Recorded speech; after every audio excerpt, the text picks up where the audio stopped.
The countdown to November 3 is on, but a warning election day could turn into election week. We will not know, most likely, the result of the election on election night itself.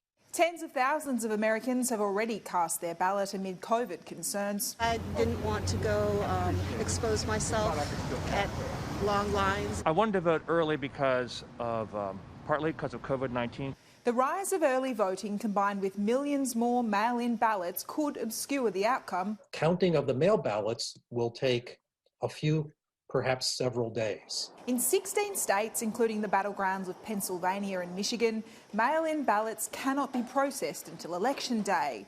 And if the result is close, it could hinge on mail-in ballots that trickle in for days. And the ballots are a disaster. It's become a political flashpoint in the campaign, with President Trump repeatedly claiming it's rife with fraud. It'll be fixed, it'll be rigged.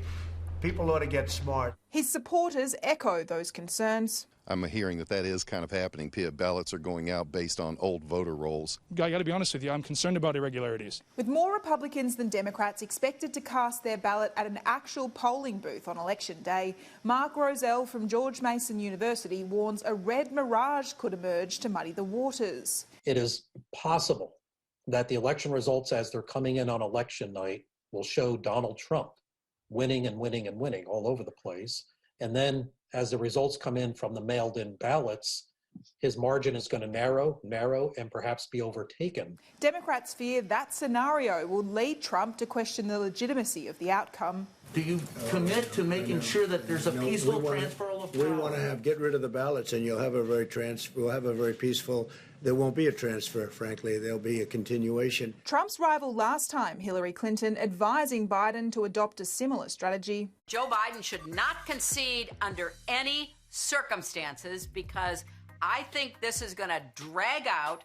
Mark Rozell warns either candidate refusing to accept the outcome would be very destabilising. I don't live in fear that we're going to go past Inauguration Day, January 20th, with a dispute over the outcome. But former Democratic candidate Bernie Sanders is not so optimistic. This is not just an election between Donald Trump and Joe Biden.